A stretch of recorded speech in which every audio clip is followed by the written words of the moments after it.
بسم اللہ الرحمن الرحیم۔ ناظرین اکرام، سخاوت اور کنجوس کے متعلق حدیث رسول صلی اللہ علیہ وسلم۔ حضرت ابو ہریرہ رضی اللہ تعالیٰ عنہ کہتے ہیں کہ انہوں نے اللہ کے رسول صلی اللہ علیہ وسلم کو یہ فرماتے ہوئے سنا کہ بنی اسرائیل میں 3 شخص تھے، ایک کوہڑی، دوسرا گنجا اور تیسرا اندھا۔ اللہ تعالیٰ نے ان کا امتحان لینا چاہا اور ان کی طرف ایک فرشتے کو بھیجا۔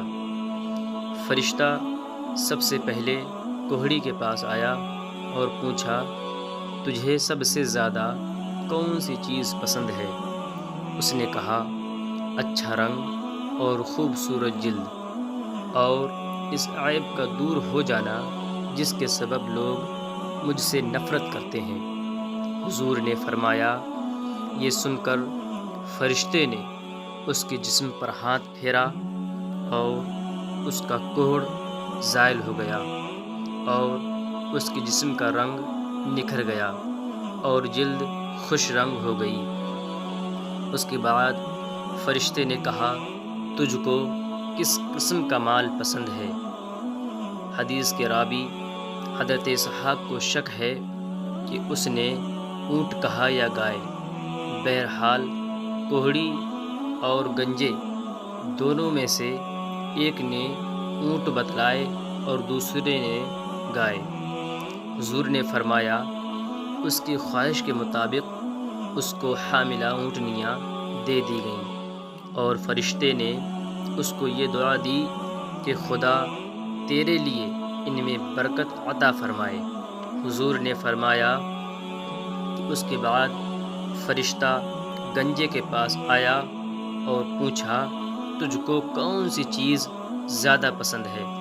اس نے کہا، خوبصورت بال اور اس عیب کا دور ہو جانا جس کے سبب لوگ مجھ سے نفرت کرتے ہیں، یعنی گنجا پن۔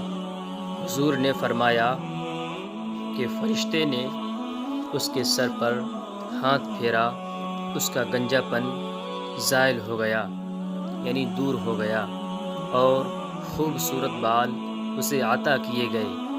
پھر فرشتے نے اس سے پوچھا، تجھ کو کون سا مال پسند ہے؟ اس نے کہا، گائے۔ بس اس کو حاملہ گائے عطا کر دی گئی، اور فرشتے نے اس کو دعا دی کہ خدا تیرے اس مال میں برکت دے۔ حضور فرماتے ہیں کہ اس کے بعد فرشتہ اندھے کے پاس گیا اور پوچھا، تجھ کو کون سی چیز بہت پسند ہے؟ اس نے کہا کہ اللہ تعالیٰ میری بینائی کو واپس کر دے تاکہ میں اپنی آنکھوں سے لوگوں کو دیکھوں۔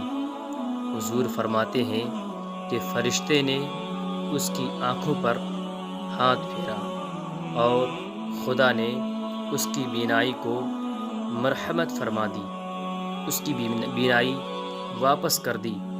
پھر فرشتے نے اس سے پوچھا، کس قسم کا مال تجھ کو پسند ہے؟ اس نے کہا، بکریاں۔ بس اس کو زیادہ بچے دینے والی بکریاں دے دی گئیں۔ بس ان تینوں کے مال میں خدا نے برکت دی، اور کوہڑی اور گنجے کے اونٹوں اور گایوں سے جنگل بھر گیا، اور اندھے کی بکریوں کے ریوڑ وادیوں میں نظر آنے لگے۔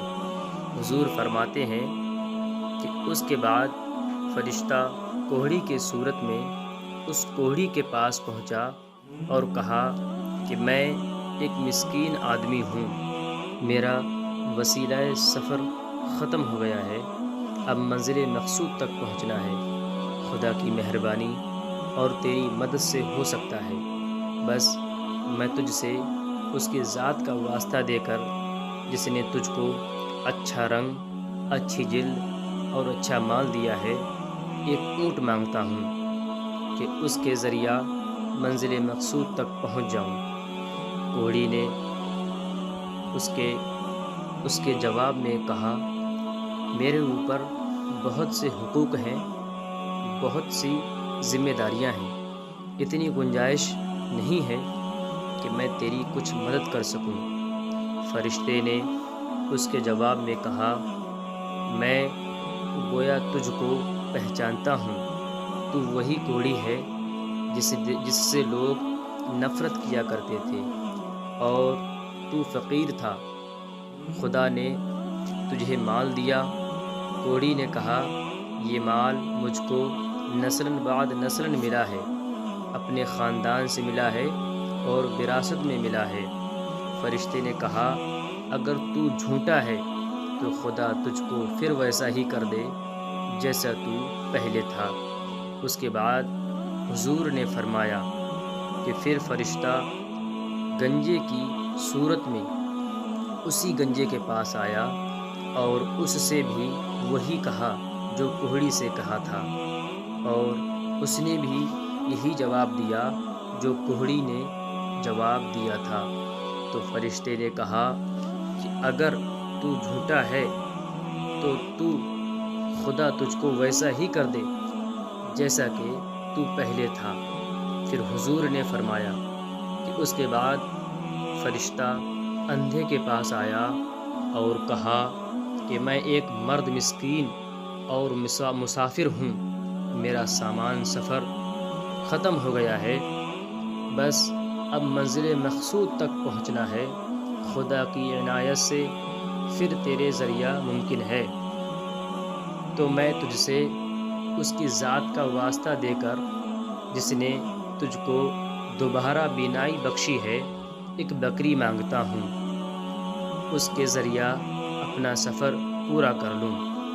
اندھے نے یہ سن کر کہا، بے شک میں اندھا تھا، خدا نے میری بینائی مجھ کو واپس بخشی، بس تجھ کو جس قدر چاہیے مال لے جا، بکریاں لے جا، اور جس قدر تیرا جی چاہے چھوڑ جا، قسم ہے خدا کی آج میں تجھ کو تکلیف نہیں دوں گا اس چیز کو واپس کرنے کی جو تو لے گا۔ فرشتے نے یہ سن کر کہا، تو اپنا مال اپنے پاس رکھ، تم لوگوں کا امتحان لیا گیا تھا، خدا تجھ سے راضی اور خوش ہوا، اور تیرے ساتھیوں سے خدا تعالی ناراض ہوا۔ اللہ تعالی تیرے کاروبار میں اور برکتیں عطا فرمائے۔ ناظرین اکرام، ہمیں اس واقعے سے یہ سیکھ ملتی ہے کہ اللہ تبارک و تعالی نے ہمیں اچھا جسم دیا ہے، جان دی ہے، مال دیا ہے، دولت دی ہے، زمین جائیداد دیا ہے، اور طرح طرح کی نعمتوں سے نوازا ہے، عزت و شہرت دی ہے، تو ہمیں چاہیے کہ ہم اللہ تبارک و تعالیٰ کا شکر ادا کرتے رہیں، اور ہمیں جو اللہ نے مال و دولت سے نوازا ہے تو اس کی راہ میں صدقات و خیرات کرتے رہیں۔ جزاک اللہ خیرا۔